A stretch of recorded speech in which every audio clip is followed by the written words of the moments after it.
We are not made the same way. We don't walk the same path like everyone else. We all have our unique journey.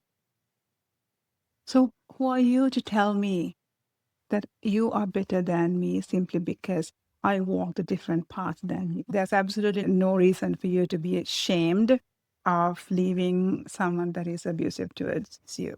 Mm.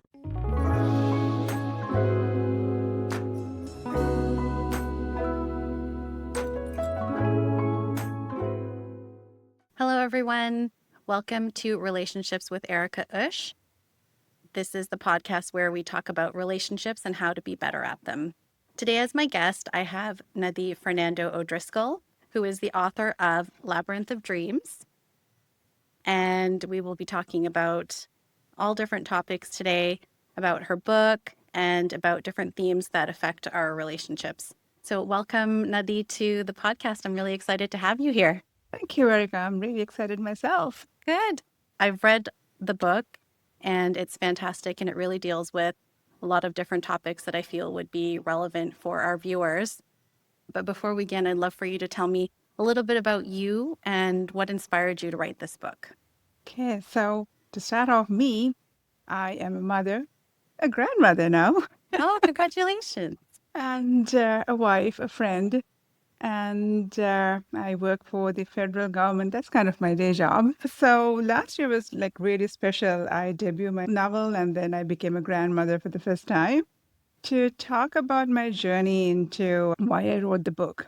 So the book is Labyrinth of Dreams. It's based on a true story, published as a fictional novel based on a true story because there are elements of my imagination woven into this story. But if you take the core of that story, it is all true. And even though I say that it is fictional, every little detail in that book, specifically when it comes to the societal biases and the challenges the characters in this book and this story explores, they are all taken from real life examples and examples that either I myself has gone through, my friends or family or immediate family members. So essentially, the essence of that book and the message and the story that I'm driving to tell the society, the world, that's all true incidents. But of course, I wove my imagination into that Absolutely. when I was trying to understand the characters. So that is, in a nutshell, why I classified that as a fictional novel. Yeah. What got me to write this book is the characters in this story, they are an integral part of me. They're very close to me. When I heard this story of this young woman who's kept this secret of having a child and being forced into given up for adoption, that came as a real shock Absolutely. to all of us. Because when we look at this family, the characters there are Sakura, Nevan, and their parents, Helen and Peter, who are the main characters of the story. They were exceptional parents. And to see that they had to go through and bear the secret of having given up a child for adoption and Right. having kept that was really, really difficult to understand, even to fathom. Because, as I said, they were exceptional parents. If there was a fault in them, it was because they were very overprotective. So to see that they have actually let a child go, we couldn't understand that. So when I started writing this story, initially when I heard this, it was like, oh my God, this is like a movie. Like, is this real? Am I watching a movie? Yeah. So I had this urge to share this. It was sensational. It was heartbreaking. I had this urge to write this down and share it with the world. But as I started writing this story and getting into the characters, trying to understand the journey that they went through, one thing that kept popping up was the societal pressure, the judgment of this conservative society that they lived in, how much of that influenced their decision, how much of that influenced the pain that they went through, the secrets that they were forced to keep. And so, having faced that reality, I just felt like this story needs to be a little bigger than just a novel. It's an enjoyable novel, a sensational novel, but I wanted it to be my platform to talk about these societal biases because we've all gone through it. If you have lived in a conservative society, come from a traditional society, from a culture, we've all lived through them. And I myself have. And for the most part, how we survived some of this, especially for someone like me who really didn't follow the norms or who really didn't see the value in certain archaic traditions. We've suffered certain consequences of going against those norms, trying to break free of them. And so I felt like it's not enough just me breaking free because there are people who are really close to me who suffer because of these traditions, and that needs to change because there's no value in holding on to them. So I felt like, you know what, I need to do more than that. It's always been in me, perhaps a rebel in me, perhaps a leadership quality in me to say, you know what, if something doesn't make sense, you need to do something about it. But I felt like it's not enough. And there's so much of human cost attached to these archaic biases. I need to do something a little more than that. So that was the other part of me publishing this book. Amazing. Well, I certainly see the leadership, and I certainly appreciate it as someone who has grown up here.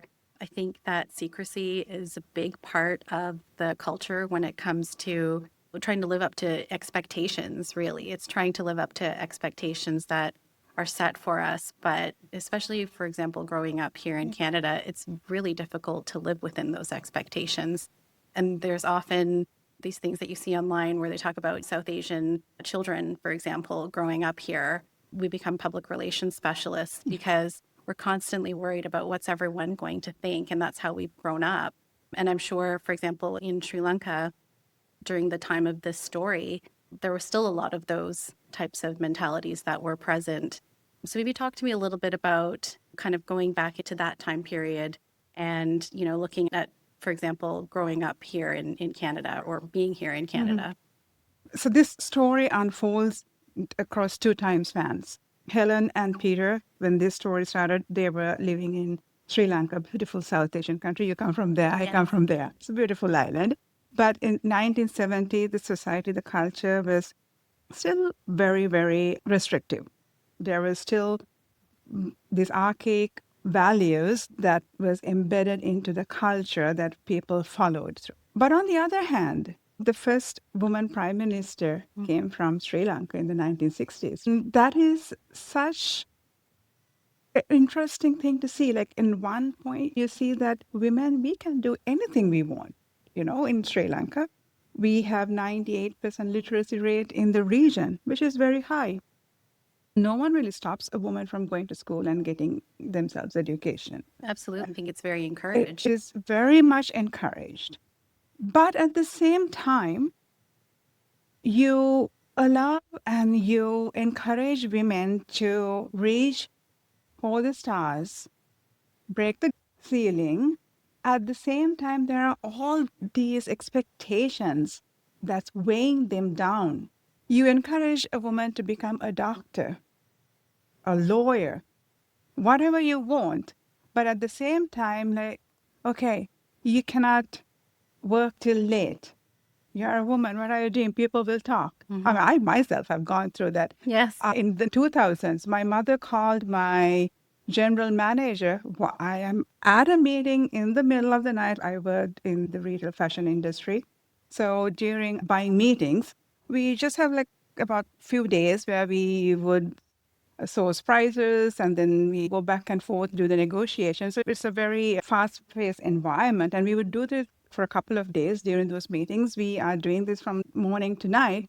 And my mother actually thought it was pretty cool for her to call my general manager and ask, hey, what are you doing keeping these girls late in the night? I was livid when I heard that. So that's the other expectation and her reasoning. And I wasn't the only person who was subjected to that. My mother was named the Hitler and there was a Mussolini as well. Yep. We laugh about those things, Yeah. but when you look at the underlying message, the reasons why my mother did that, reason why my friends, my other colleagues' mother did something like that, because there's this expectation from the society that look at women through a colored lens.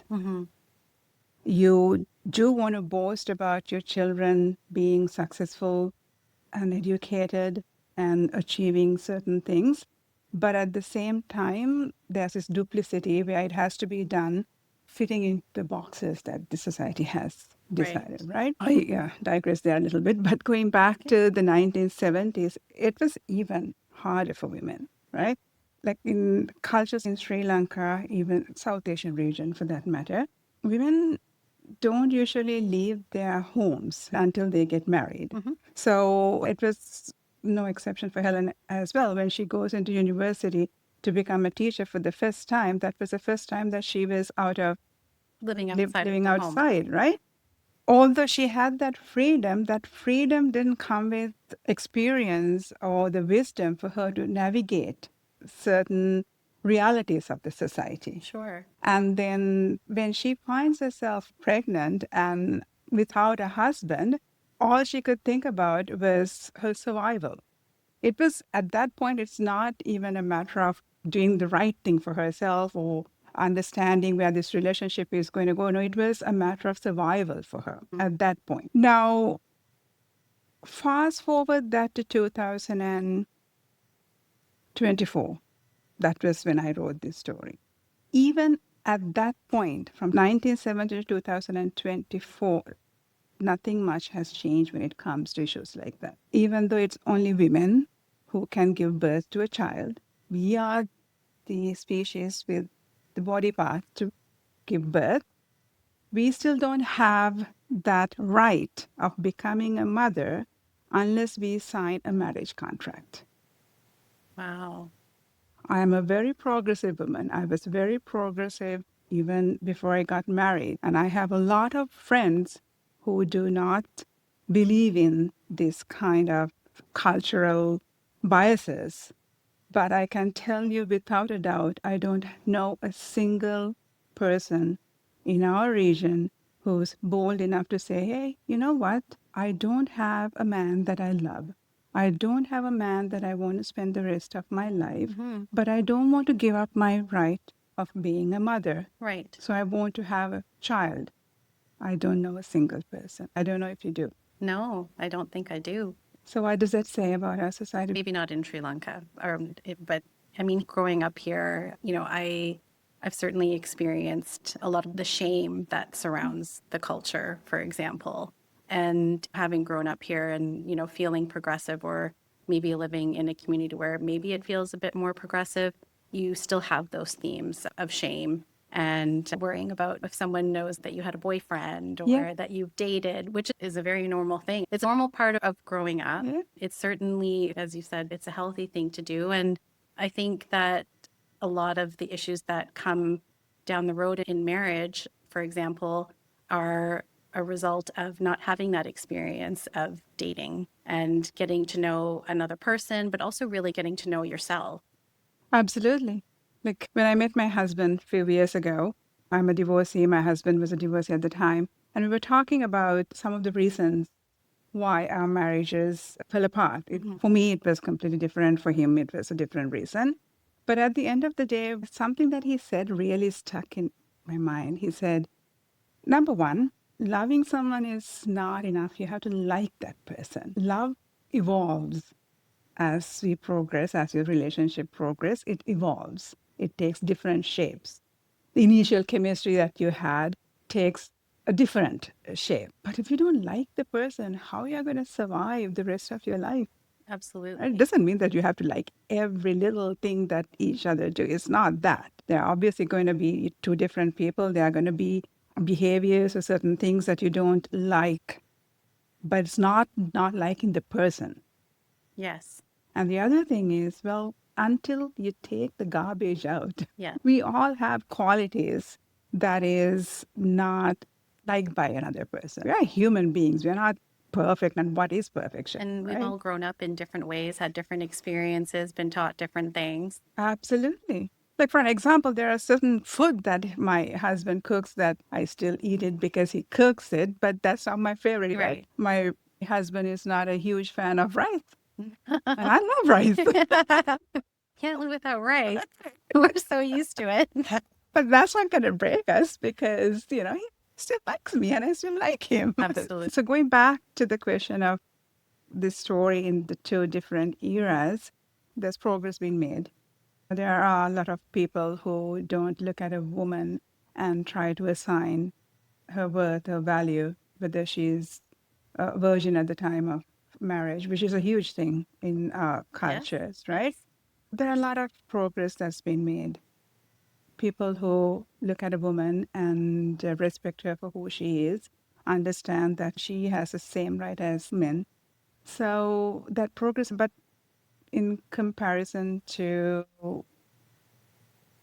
other societies where women enjoy more equality, I think we have a long way to go. And see, when I talk about this subject, it can be misconstrued, especially when it comes to conservative mind.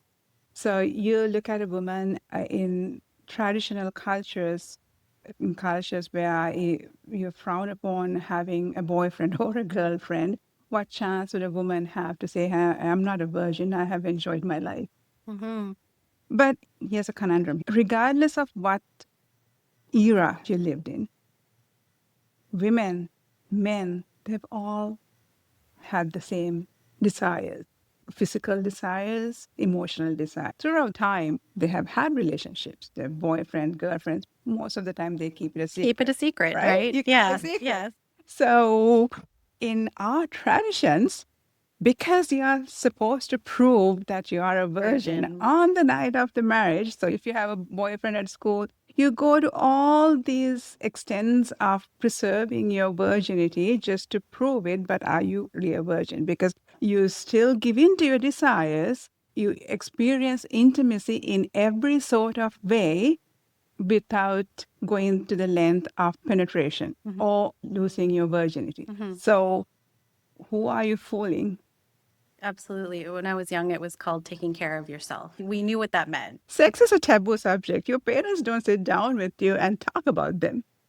Right. But that is just on the surface. These kind of expectations, they lead to bigger problems in the society. Absolutely. And I think we're seeing a lot of it now, too. For example, I love the idea of being married. I've always wanted to be married. I've gone through a divorce myself. We also have a generation of women who I think would like to have a partner or be in a relationship and are having difficulties attracting that partner or finding that partner. A lot of parents who have these expectations that their children are going to get married and they don't get married for whatever reason because maybe they wanted them to focus on their career, which is great. But then on the other hand, when the children don't get married at a certain age, they're coming down on the children for that also. Yeah. And so it's difficult to win either way. And so they weren't allowed to date in order to find somebody. But then there's the expectation that when they reach a certain age that they're going to get married. Absolutely. And the traditional parents, sometimes they expect you to marry someone from your own culture. Sure. And then I know that like within the Canadian community, sometimes you try to find that partner from back home. Yes.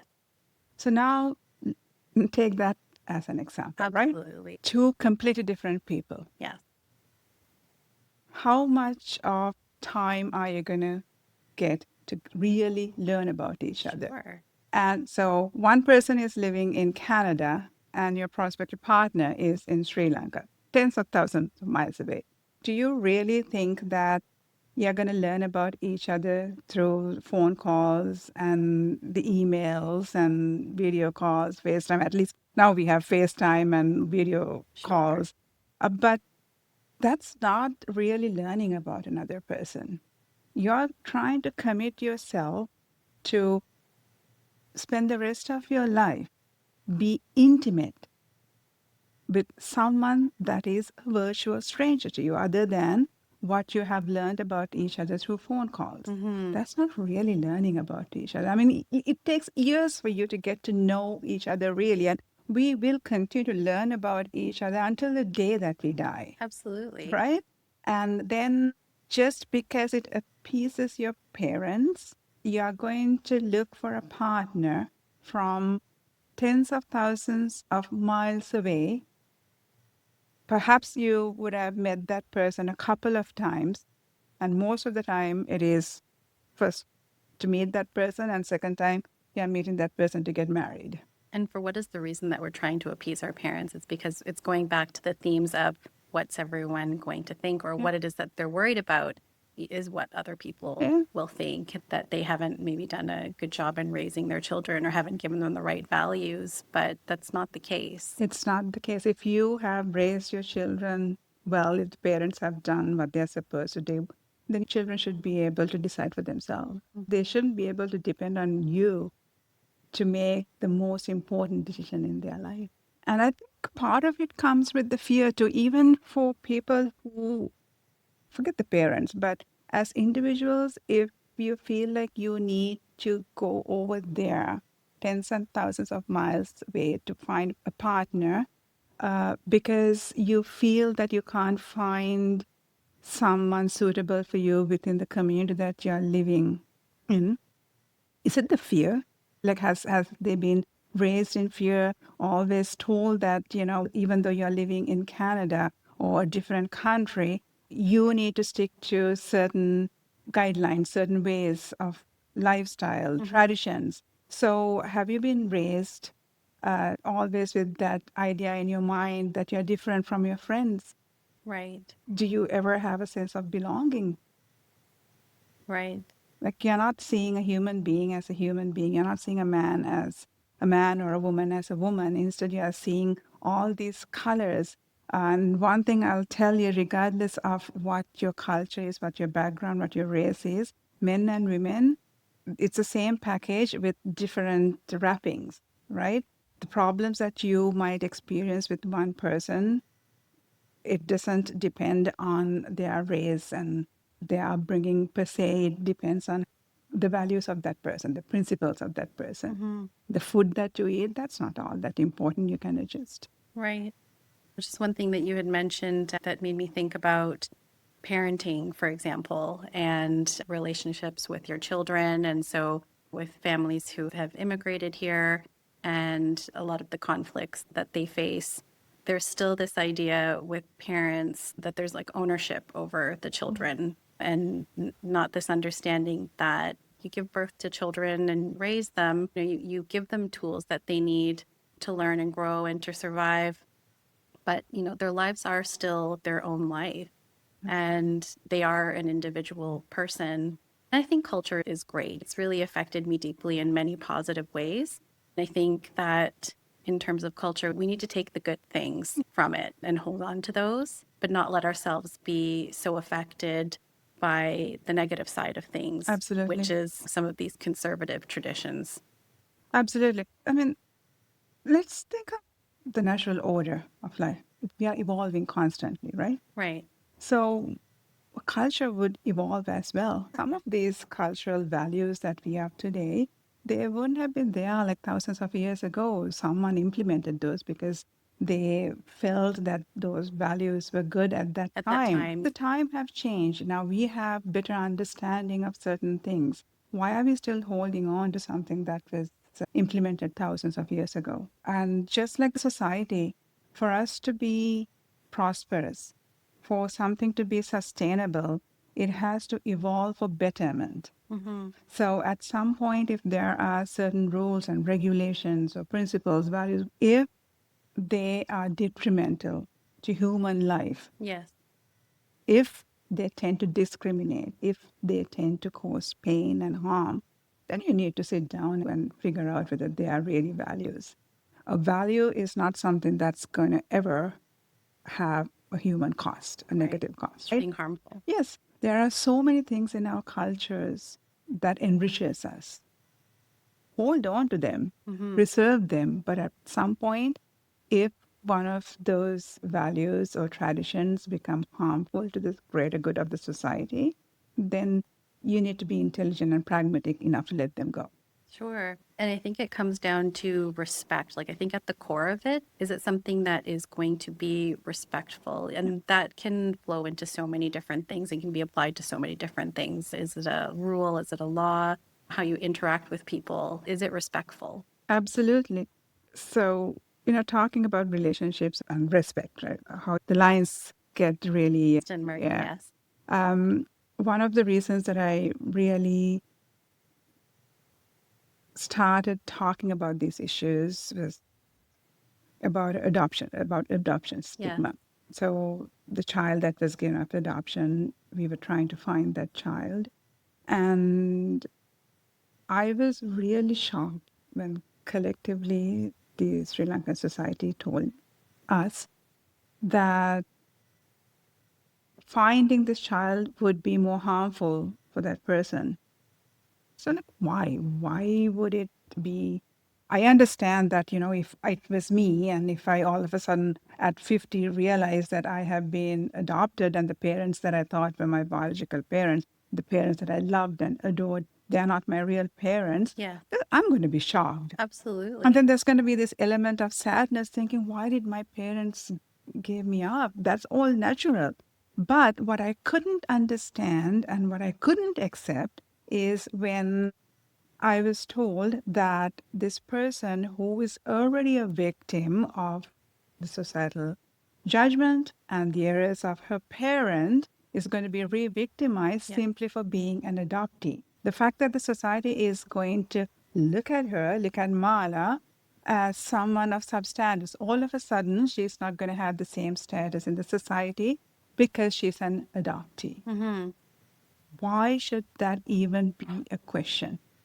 How do you think someone who's experiencing that kind of discrimination, whether it be someone who has gone through an adoption, whether it's someone who's gone through a divorce, what are some ways that you think that they could deal with that? How can they deal with societal expectations without letting go of who it is that they are and showing off their talents and abilities? Because oftentimes what happens with these victims is that they kind of shrink off into the background rather than being able to be a part of the community, the society. Absolutely. See, I am not professionally qualified to give advice. Mm-hmm. I would really recommend if you have access to those resources to seek professional help Mm-hmm. because they do have tools and advice that they can Yes. provide you help with dealing with stress and anxiety and even ways of coping with the societal biases. Mm-hmm. Taking myself as an example, sit down and take a look at yourself and see what is more important to you. Are you going to allow a discriminatory society to define who you are, what you can do, what you can achieve? Be true to yourself. I hope everyone finds the courage to be themselves. You know you haven't done anything wrong. You are a perfect human being just the way you are. Don't let the society tell you otherwise. We don't need to fit into a box. We are not all born the same way. We are not made the same way. We don't walk the same path like everyone else. We all have our unique journey.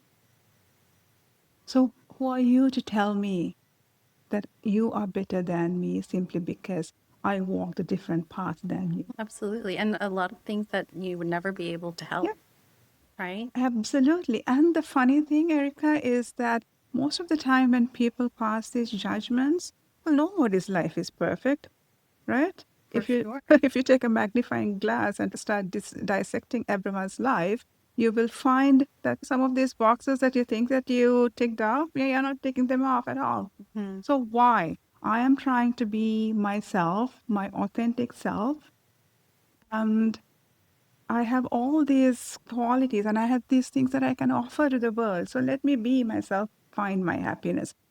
It took a long time for me to realize this and to master that, and I still haven't. Mm-hmm. Um, if someone or certain ideologies, if they are not conducive to the progress of your life, if they're going to continue to hurt the people that loves you, well, perhaps that's time to let go. Yes. It's hard because, we have this inherent quality in most of us to be accepted. Yes. Like when a marriage fails, we get a sense of failure. Yes. And it is normal. What it is not okay is for the society to expect you to perform to a higher standard when the rest of the society is not perfect. Mm-hmm. When the society is taking away your happiness because you are not following certain rules.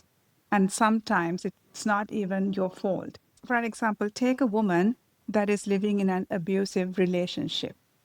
If she decides to move on, if she decides to leave that marriage, have happiness, to be safe, a fundamental right of a human being, to be safe, not to be abused, is it okay for her to be discriminated by a society that says, you're a divorcee now, you're not as good as you thought you were. Somehow you have lost the status in the society.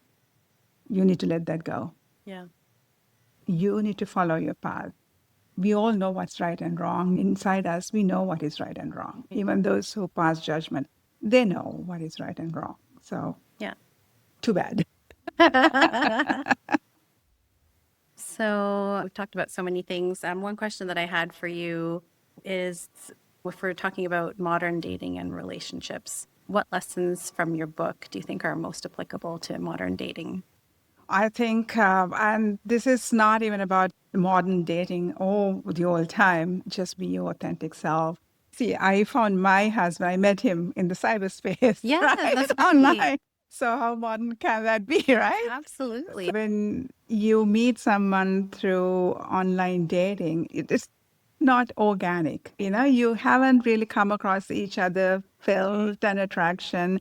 Instead, you have looked at a profile and have sort of decided, sometimes some people find an intuitive attractiveness.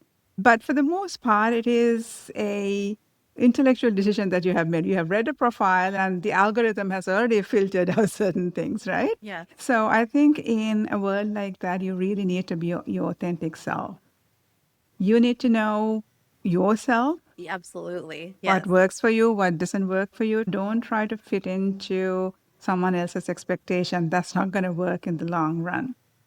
Yeah. Yeah. You're right. So obviously, working on yourself allows you to even tell another person, this is who I am. Yeah. Knowing yourself is the only way that you can tell someone else who you are. And then I think boundaries also come into place as well. Absolutely. Because when you're in a dating situation, especially now with online dating and with apps, I think back then you were looking at like online websites, right? Yeah. And then now there's so many dating apps. So I think boundaries is a bit of an issue in terms of not going over your own personal boundaries when it comes to dating now, because you want someone to like you or you want to try and fit what you think they find attractive. But being your authentic self will really save you from disappointment later. Absolutely, because you're only fooling yourself if you think that you're going to change for some. There's compromise in Sure. any relationship. Absolutely. You do evolve in your relationship, so there are certain changes that happens. For an example, I've long given up on making the bed Yeah. the way that I like it. Yes. And my husband has given up on not making the bed. Listen, we all have talents, right? Yeah. We have talents, we have things that we enjoy and we do not enjoy. And I think that's actually a great part of a relationship Yeah. is everyone kind of being able to play to their strengths and the things that they enjoy within a household. Absolutely. Be your authentic self and don't expect to mold someone into your liking either. Let that person be their authentic self so that you can know whether it's going to work or not. At some point, once you've settled in along this life, few years down the line, perhaps you're going to realize what works and what's not working really. So if you have already pretended to be someone else, if the other person has pretended to be someone other than there's a recipe for disaster, right? So avoid that. Absolutely. So when your book came out, what was the feedback that you were getting from other friends and family? What were some of the feedback on the different topics in the book? This was really humbling. And in a way, it was heartbreaking too. Yeah. To see the amount of people who found that some part of this book resonating with them. To me, it was like, it shouldn't be. Yeah. It shouldn't be. And I'm not talking about, broken hearts and failed boyfriends, girlfriends, relationships. I'm not talking about those things. But bigger issues when someone gets back to me and saying, thank you for writing about these issues. We've gone through some certain aspects of our lives have experienced these societal biases, and we've been living with them. And it resonates with me how I've suffered in a marriage. It's sort of heartbreaking because there shouldn't be that many. And especially when it comes from cultures that is close to what I grew up with, where the story unfolds. As humbling and heartbreaking as it is, it sort of strengthens my resolution to forge ahead, keep talking about them. Yes. Some of it was, I've cited a few examples, certain incidents in this book, and some people found that to be a little triggering, and some people involved in certain things that I have cited didn't like the fact that I wrote about them. Sure. But I don't want to cause anyone harm, but I do want to cause a ripple effect of you thinking about the right and wrongs. And hopefully learning from that, understanding that it was wrong, and not repeating that mistake. And bringing up some change. Yes. Yeah. My intention is not to shame anyone, but if you keep these issues hidden, that change is not going to come unless you talk about them. And it's not just, like most of the time who suffers from these societal biases are the vulnerable segments of the society. Yes. Mainly women, Mhm. children, and even LGBT communities, because, I mean, come on, we are still trying to deal with a lot of equity issues for women. So there's a little to no comfort when it comes to me talking about LGBTQ communities, right? So if we don't talk about them, that message is not going to reach certain ears that needs to hear this message. So if, let's take an example. You have a wonderful man who grew up in a family who saw that father being abusive towards your mother, right? It is painful for a child to see that, regardless of what the society is, what the traditional society dictates, whether they accept it or not. Like even in Sri Lanka, it's not accepted, but it happens. Yes. Most of the time, people just turn a blind eye. The family might get involved, but it doesn't go all the extra level of going to involving the police because it's shameful. Right. So at the end of the day, what this child sees is just continuing with this abuse. Your mother continues in the marriage. She's suffering. The father is abusive. They do have all this conflict. You grow up, but you swear you're never going to be like that. But Ericka, I have seen so many instances where when push comes to shove, it's not intentional, but in a moment of anger, what you have seen, what you grew up with, it comes out of you. Yes. That's the ripple effect. Right. So if when we talk about these issues, it reaches the perpetrator's ears. And if by chance they didn't realize there is something wrong with their action because that is what the traditions dictate, Yeah. perhaps it will help change them. I talk about the society's expectation of how they assign a value to woman's virginity, right? Yes. So one of the very negative consequences of this is women forcing to keep abuse a secret. Not just women, their families shove it under the rug as well, because coming out with this or reporting it to the authorities and bringing the perpetrators to justice now means that what your daughter, what your sister, whoever suffered this, is now going to be known as a person who went through this. Yeah. Now, having gone through abuse, it's like immense trauma, emotional trauma. Dealing with that kind of abuse take years to come to terms with, Yeah. get over, right? And on top of that, now you have to deal with a society that looks at you as Less. second-hand Less. good, Right. less than what you should be. They've determined. So that I came across an article by an activist in Sri Lanka who was exposing Hyman's reconstruction surgery clinics. Yes. And one such clinic, I've talked about this many times, Yes. one such clinic is run by medical doctors. So they are educated, right? So they somehow thought it was okay to run an advertising campaign in a magazine in London saying that they offer this surgery to restore the dignity of rape victims. How on earth did this thought birth in your mind and then made it to print? How many levels did it go through without realizing the gravity of that statement? You are telling a rape victim that it's she who lost the dignity. Right. Instead of the perpetrator. So that's the extent of those kind of traditions. That's the extent of the human cost. Wow. So that's why we need to talk about them. Absolutely. Like sex is a taboo subject. Sexuality is a taboo subject. Intimacy is a taboo subject in our societies. But if we don't talk about the reality of this, then, perhaps generation after generation will grow up expecting women to prove their virginity to them. Why are there two different standards for men and women? For sure. I think growing up, one of the things I really enjoyed was diasporic novels because you get two different perspectives and you have the exploration of these themes that not everyone else will really understand growing up in two different cultures. It's trying to live within the society here, but then still hold on to these cultural expectations, constantly living with shame or doing things that you're not trying to do anything wrong. It's normal, it's natural.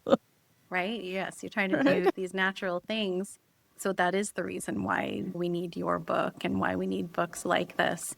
As you said, it gives the opportunity for someone who may have experienced what you're writing about in this book, the themes that you're writing about, someone who may have experienced it and think, I'm not alone. There are other people like me who have experienced the things that I have and understand me. I think that can be part of the process of letting go of guilt and shame. Absolutely, because there's no stigma in being a normal human being. There shouldn't be a stigma attached to that. Like when I was going through my divorce, for the most part, all of my friends, they supported me through this. And interestingly enough, I had one person reach out to me. He was my good friend's husband, and he was not a very good husband. Right. My friend was being physically, emotionally abused. He was not truthful to her. There was infidelity. But he wrote to me saying, because you have a child, you should not get a divorce. And that was his stand. Yes. What's the reasoning behind it? He said that the divorce will affect your child. Culturally, a Sure. child of a divorcee is not good enough, right? And I have seen that stigma. I have seen even in Canada, in the Sri Lankan diaspora, how that has affected young people's lives because their Yeah. parents went through a divorce. Yes. So basically, that stems from, okay, well, a man can do whatever I want. I'm abusing my wife. I have mistresses all over the place. But hey, you Wait, can't wait, get a wait. divorce. So you need to change that kind of narrative. There's absolutely no reason for you to be ashamed of leaving someone that is abusive towards you. And, I was talking about the ripple effect. Women are some of the worst enemies of other women. I have seen women who go through similar issues finally get the courage to leave and get involved with a very similar person again. Send bail money when he goes to jail because he was abusing his ex-wife. Wow. So now you've gone through the same thing with your ex-husband who was abusing you, but somehow because you lived in that society, because you lived through that, this became normal to you. You couldn't see you going through the same pattern. Not only you could see, you enable that person by bailing him out. Sure. The continuing cycle. And those are the ripple effects of living within those societies or traditions and accepting them because that's all you see. Mm-hmm. I lived in Sri Lanka for 30 years. I spent 3 years in India doing my undergraduation. I have heard people saying, just that's okay, he will change, he might change, but now you have children, so you have to think about children. Yeah. And sometimes women themselves adopt this because there are good reasons, financial reasons. Financial, That's a huge factor. Sure. And I'm not saying this lightly. Yeah. You know, when one of my friends, similar situation, one of the reasons that she stayed in that for the longest time was because she was a homemaker. Yes. She couldn't afford to leave. Yeah. But reason we need to talk about this, not just among women, but with men and to the broader audience, is because there would be a young man who listened to this and think, oh, you know, there's some truth to this conversation. It makes sense. I shouldn't expect this out of another person. Society has changed a lot in Sri Lanka. I have lots of friends who are very progressive who don't really support these kind of ideologies, but for the most part, they live within like-minded people because Sri Lankan traditional societies can be very harsh about things like this. Like, Yes. I have certain friends who are involved in the education system. So to be associated with this kind of conversation topics, ideologies, can be very detrimental. Mm-hmm. The parents could reach out to the school and say, I don't want this person teaching my child in the school because these are his or her values. Yeah. They go against the traditional values. And that doesn't escape universities either. And universities should be places where people explore new ideas, explore the rights and wrongs. But Sri Lankan universities, because there are huge, powerful segments that see anything that deviates from archaic values as a point of being westernized, which is not, it's just a very negative thing in their eyes, right? Because they don't see it as questioning what is right or wrong. What they're saying is, oh, this person is aligning themselves with Western value. But that narrative needs to change. It's not West. It should be what is right. Exactly. Right is wrong. Tell me, in terms of your writing, what's next for you as an author?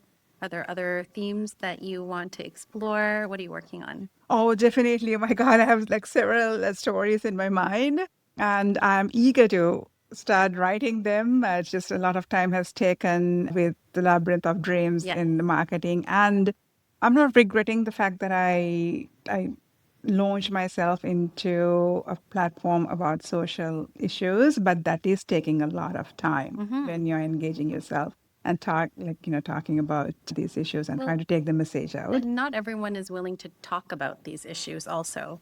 So, when there is a voice who is willing to talk about these topics and sharing them in a medium like a book or being able to go on podcasts and things, I think there's a lot of demand.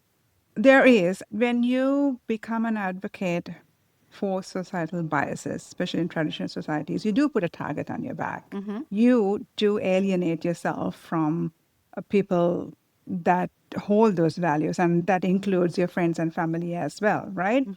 Fortunately for me, I have family and friends who are very supportive, and I met you through, young women who grew up here, right? So I do come across people, like-minded people, who will encourage me on this journey. Yeah. And I don't regret it for a minute. Like, I love what I'm doing, and finally I feel like I have found my calling and have a daughter, and I need to do this, not just for myself, for my daughter, my grandkids. Well, my grandkids are Caucasians, my granddaughter, so she doesn't exactly has the same issues that I talk about. That doesn't mean that we don't find these issues here. Look what just happened south of our border. Yes, Some absolutely. of the rights that women had, fundamental rights, our autonomy, they were taken away, right? Yes. So it doesn't mean that just because they are not traditionally from South Asia or the Asian or the African continent that they are safe. So we need to keep talking about them. But as for my next phase in terms of writing, I have several stories.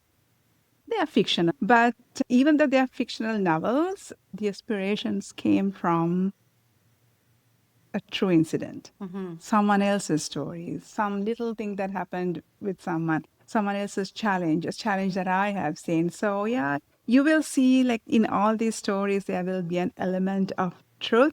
Doesn't essentially mean that it is my truth, your truth, or someone else's, but something that people can resonate with. Amazing. Because, I think our aspirations do come from real life examples, at least for me. Yes, Yeah. absolutely.